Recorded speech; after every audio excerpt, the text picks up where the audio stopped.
హైదరాబాద్ మణికొండలో గంజాయి గ్యాంగ్ రెచ్చిపోయింది. గంజాయి మత్తులో పోచమ్మ కాలనీకి చెందిన ఓ యువకుడిని చితకబాదారు. యువకుడికి తీవ్ర గాయాలు కావడంతో హుటాహుటిన ఆసుపత్రికి తరలించారు. యువకుడిపై దాడి చేసిన దృశ్యాలు సీసీ కెమెరాలో రికార్డయ్యాయి. అర్ధరాత్రి జరిగిన ఘటనపై రాయదుర్గం పోలీస్ స్టేషన్లో స్థానికులు ఫిర్యాదు చేశారు. గతంలో కూడా పలుమార్లు గంజాయి గ్యాంగ్ పై ఫిర్యాదు చేసినా పట్టించుకోకపోవడం వల్లే వారి ఆగడాలు మితిమీరాయని కాలనీవాసులు ఆరోపిస్తున్నారు.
మణికొండలో గంజాయి బ్యాచ్ రెచ్చిపోయింది.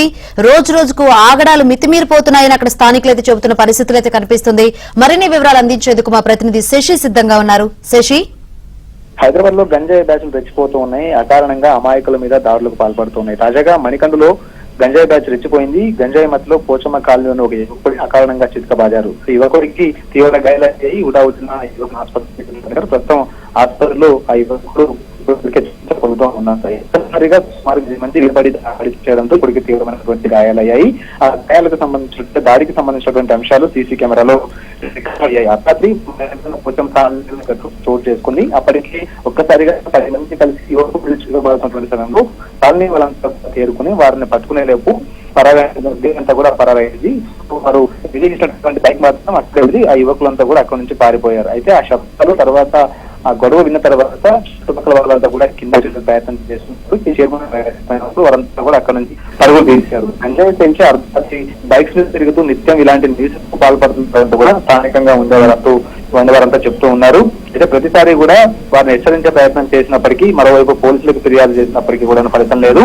గంజాయి బ్యాచ్ ను అడ్డుకునే ప్రయత్నం చేసినా కూడా తమ మీద దాడులకు యత్నిస్తున్నారంటూ కూడా మణికొండకు సంబంధించిన వారంతా చెప్తూ ఉన్నారు. పలుసార్లు గంజాయి బ్యాచ్ ఆగడాలను అరికట్టాలంటూ పోలీసులకు ఫిర్యాదు చేసినప్పటికీ కూడాను పోలీసులు పట్టించుకోవాలంటూ కూడా ఆవేదన వ్యక్తం చేస్తున్నారు. ఇక పోలీసులు పట్టించుకోకపోవడం వల్లనే వాళ్ళ ఆగడాలు మితిమీరిపోవడంతో పాటు అకారణంగా దారిని వెళ్లే వారి మీద ఇలా దాడులకు తెగబడతారంటూ కూడా ప్రజెంట్ మణికొండ వాసులు చెప్తూ ఉన్నారు. ఇకనైనా సరే గంజాయి బ్యాచ్ కు అడ్డుకట్ట వేయాలి, స్థానికంగా పెట్రోలింగ్ ని పెంచాలి. మరోవైపు గస్తీ పోలీసులు కూడా ఎప్పటికప్పుడు తిరుగుతూ గంజాయి తాగి రోడ్ల మీద న్యూసెన్స్ చేసే వారిని అదుపులోకి తీసుకోవాలంటూ కూడా ఇప్పటికే మణికొండ వాసులు చెప్తున్నారు. అయితే రాత్రి యువకుడి మీద దాడి చేసినటువంటి వారి మీద ఇప్పటికే కేసు నమోదైంది. రాయదుర్గం పోలీసులు కేసు నమోదు చేసుకుని దర్యాప్తు చేస్తూ ఉన్నారు. సీసీటీవీ ఫుటేజ్ ఆధారంగా ఆ యువకుడిని చితకబాదినటువంటి గంజాయి బ్యాచ్ ఎవరన్న అంశాల గురించి ఇప్పటికే ఆరోపించే ప్రయత్నం చేస్తూ ఉన్నారు. Shankar, right, thank you Shashi.